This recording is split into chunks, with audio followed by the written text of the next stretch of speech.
لن تزولا قدم ابن آدم، حضور نے خبر دی ہے ابن آدم کے قدم ہل نہیں سکیں گے.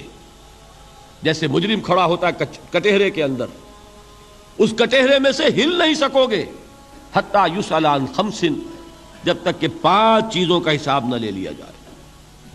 وہ 5 چیزیں کیا ہیں؟ کان کھول کر سنیے. عن عمرہ فیما افناہ، عمر کا حساب دو. یہ 80 برس اور 70 برس ہم نے تمہیں دنیا میں دیے، کہاں ضائع کیے؟ وعن شبابہ فیما ابلاہ، اور خاص طور پر جوانی کا دور، امنگوں کے دن، ولولے ہوتے ہیں، قوت ہوتی ہے، توانائی ہوتی ہے، آدمی چلتے ہوئے زمین پر پاؤں مارتا ہے، قوت جو ہے وہ اپنا اظہار چاہتی ہے. یہ جوانی کہاں گلائی؟ حساب دو، ایک ایک لمحے کا حساب دو. وَعَن مَالِهِ مِنْ أَيْنَ اكْتَسَبَهُ وَفِيمَا أَنْفَقَهُ، ایک ایک پائی کا حساب دو. مال کا کہاں سے کمایا تھا، حلال سے کہ حرام سے، اور کہاں خرچ کیا تھا، گل چھروں میں، عیاشیوں میں، یا نیکی کے کاموں میں، ادائے حقوق میں، اللہ کے دین کے لیے. 4 سوال ہو گئے. 2 زندگی کے بارے میں، ایک زندگی پوری بحیثیت مجموعی کہاں کس کام میں لگائی، اور خاص طور پر شباب کا دور کہاں لگایا. 2 سوال مال کے بارے میں، کمایا کہاں سے، حلال سے کہ حرام سے، جائز سے کہ ناجائز سے، خرچ کہاں کیا. اور آخری سوال وعما عمل فیما علم، جو علم حاصل کیا تھا اس میں عمل کتنا کیا. علم کے انبار لگاتے چلے گئے اور عمل کے آغاز کی بھی نوبت نہ آئی. یہ علم جو ہے یہ اس روز سب سے بڑا وبال بن جائے گا انسان. اتنا علم اور عمل کچھ نہیں، بجائے کہ کریڈٹ کا ذریعہ بنے یہ الٹا ڈیبٹ کا کھاتا بن جائے گا. یہ جواب دہی کا احساس ہے کہ جس کی وجہ سے انسان کی ٹریجڈی جو ہے وہ دوہری ہے. کوئی حیوان اتنے بوجھ تلے نہیں، مشقت کی، محنت کی، اس زندگی میں ختم ہوئے، اس کے بعد کوئی محاسبہ نہیں. اس کو بھی غالب نے خوب کہا ہے کہ اب تو گھبرا کے یہ کہتے ہیں کہ مر جائیں گے، اور مر کے بھی چین نہ پایا تو کدھر جائیں. یہ ہے وہ ہیومن ٹریجڈی.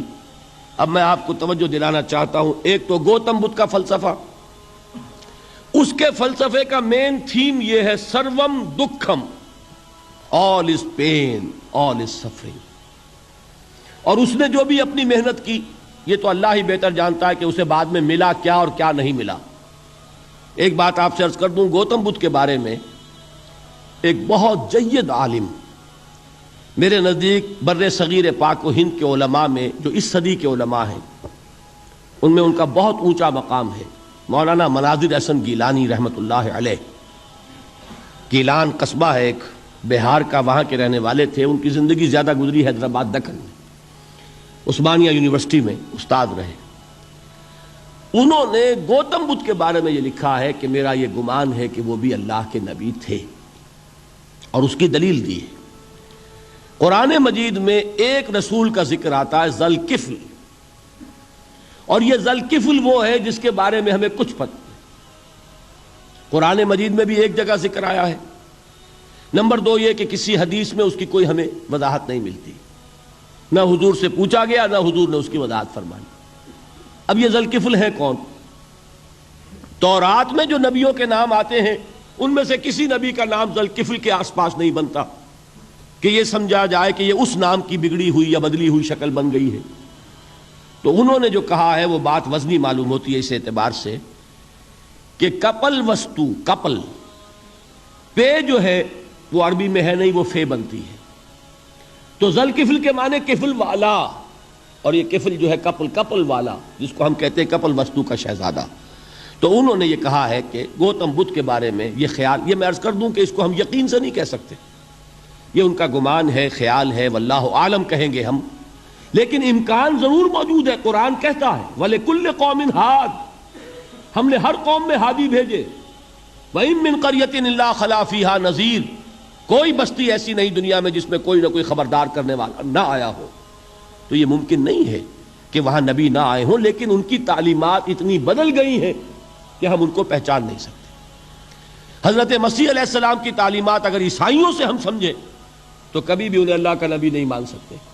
یہ تو قرآن مجید نے آ کر حضرت مسیح علیہ الصلوۃ والسلام کی اصل حقیقت ہمیں بتائی، ورنہ تو خدا کا بیٹا ثالث و ثلاثہ ان کو کیسے ہم مانتے، لیکن یہ کہ قرآن نے بتایا۔ تو جان لیجئے ہو سکتا ہے کہ گوتم بدھ بھی اللہ کے نبی ہوں، لیکن ہو سکتا ہے کہ درجے میں کہیں گے، یقین سے نہیں کہتے۔ بہرحال گوتم بدھ نے اس دکھ، رنج، صدمہ، غم جو انسان کا مقدر ہے اس کا مشاہدہ کیا، اور پھر تپسیائیں کی، علم حاصل کیا، رشیوں منوں کے پاس گیا، اس نے کوشش کی کہ معلوم ہو سیلویشن کا راستہ کون سا ہے، اس دکھ سے نجات پانے کی کوئی سبیل بھی ہے کہ نہیں، اس غم سے، اس نجات سے، اس اندوہ سے انسان کسی طریقے سے چھوٹ سکتا ہے یا نہیں۔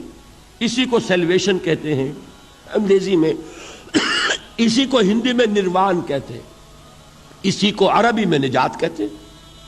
ان نجات معلقۃ بمجموع هذه الاشیاء، میں نے امام رازی رحمۃ اللہ علیہ کے الفاظ میں آپ کو وہ لفظ بتایا، نجات کی راہ۔ اچھا، جدید فلسفوں میں جن حضرات کو دلچسپی کی بات ہے انہی کے بارے میں یہ عرض کر رہا ہوں۔ جدید فلسفوں میں بھی ایک فلسفہ ہے وجودیت، ایگزسٹانشلزم۔ آپ نے نام سنا ہوگا سارترے، یہ فرینچ فلسفر، اور اس وقت دنیا میں جو نوجوان نسل ہے وہ بہت زیادہ متاثر ہوئی ہے سارترے کے فلسفے سے۔ کرکیگارڈ پرانے دور میں اور سارترے اس دور میں، ان کے فلسفے کا نام ہے وجودیت، ایگزسٹانشلزم۔ اس کا مرکزی خیال بھی یہی ہے، انسان کے لیے دکھ ہی دکھ ہے، صدمہ ہی صدمہ ہے، رنج ہی رنج ہے۔ صرف یہ ہے کہ کچھ حساس لوگ ہوتے ہیں وہ صدمے کو زیادہ محسوس کرتے ہیں، کچھ ذرا ان کی حس جو ہے وہ کچھ ڈل ہو جاتی ہے، کند ہو جاتی ہے۔ وہ جو غالب کا شعر میں نے آپ کو سنایا کہ مشکلیں اتنی پڑی مجھ پر کہ آساں ہو گئی، ورنہ یہ ہے کہ انسان سوچے تو دکھ ہے۔ اب یہ دکھ جو ہے اس سے نجات کا کوئی راستہ بھی ہے کہ نہیں، یہ کوسچن مارک ہے، جس کا جواب ہے تیسری آیت میں اِلَّا الَّذِينَ آمَنُوا وَعَمِلُوا الصَّالِحَاتِ وَتَوَاصَوْا بِالْحَقِّ وَتَوَاصَوْا بِالصَّبْرِ۔ جو ایک نا امیدی کی کیفیت طاری ہوتی ہے، وَالْعَصْرِ إِنَّ الْإِنسَانَ لَفِي خُسْرٍ، زمانے کی قسم ہے تمام انسان برباد ہونے والے ہیں، تباہی میں ہیں، گھاٹے میں ہیں، ٹوٹے میں ہیں۔ اس سے جو ایک مایوس کن صورتحال سامنے آتی ہے، اس مایوسی سے نجات دلانے والی آیت ہے تیسری آیت۔ ایک راستہ ہے، یہ امید کی کرن ہے، تباہی سے بچ سکتے ہو، ابدی بربادی وہ بربادی۔ یہاں تو یہ ہے کہ ہم نے مشقتیں اٹھا لیں، فاقے جھیل لیے، تکلیفیں برداشت کر لیں، صدمے برداشت کر لیے، لیکن موت آئی، اس کا خاتمہ ہو گیا۔ لیکن اس کے بعد اگر خدا نہ خواستہ جہنم میں جھونک دیے گئے، وہ ابد الآباد تک کی، وہ ہمیشہ ہمیشہ کی جلن۔ قرآن کہتا ہے کہ اگر ایک کھال جل جائے گی، جھلس جائے گی، اللہ اور کھال دے دے گا۔ دیکھیے یہ بھی جدید دور میں آپ کو معلوم ہوگا، بورس بکائی نے جو کتاب لکھی ہے دی فرینچ سرجن، اس نے ثابت کیا ہے کہ قرآن مجید نے جتنے نیچرل فینومینا کا حوالہ دیا ہے وہ بالکل سائنس کے مطابق ہے۔ آج ہمیں یہ معلوم ہے کہ حس جو ہے وہ صرف کھال میں ہوتی ہے، کھال حساس ہوتی ہے، کھال اتر جائے نیچے جو ہے گوشت جلے گا، آپ کو تکلیف نہیں ہوگی۔ معلوم قرآن نے کہا ہے کہ جب کھالیں ان کی جھلس جائیں گی ہم نئی کھال دے دیں گے، تاکہ وہ سوزش جو ہے، وہ جلن کا احساس برقرار رہے، وہ ختم ہونے نہ پائے۔ حالانکہ اس کی ضرورت نہیں ہے، اگر اندر کا گوشت بھی حس والا ہوتا تو پھر کھال دوبارہ عطا کرنے کی ضرورت نہیں ہے، گوشت جلے گا، اس سے بھی جلن کا اور سوزش کا احساس ہو جائے گا۔ لیکن قرآن کہتا ہے کہ نہیں، کلما نضجت جلودہم بدلنا لہم جلودا غیرہا، جب ان کی کھالیں جھلس جائیں گی، جل جائیں گی، ہم ان کی کھالیں بدل دیں گے تاکہ وہ سوزش برقرار رہے۔ ثم لا يموت فیہا ولا یحیا، پھر نہ وہ اس میں جی سکے گا نہ مر سکے گا، نہ زندوں میں ہوگا نہ مردوں میں ہوگا۔ موت کو پکارے گا، کاش کہ موت آ جائے جو مجھے اس مشقت سے اور مشکل سے چھٹکارا دلا دے۔ وہ موت جس سے اس وقت ہم بھاگتے ہیں، اگر خدا نہ خواستہ اس جہنم میں جھونکے گئے تو پھر موت کو پکاریں گے اور موت نہیں آئے گی۔ اس عذاب سے، اس ابدی ناکامی سے، اس خسران سے، اس ابدی ہلاکت سے بچنے کا کوئی راستہ ہے؟ وہ جو میدان حشر میں پکاریں گے لوگ، این المفر، کوئی جائے فرار ہے، کوئی جائے پناہ ہے؟ وہ جائے فرار، وہ جائے پناہ اس دنیا میں اللہ نے ہمیں عطا فرمائی، اسی کا نام صراط مستقیم ہے۔ الا الذین آمنوا وعملوا الصالحات وتواصوا بالحق وتواصوا بالصبر، ایک راستہ ہے۔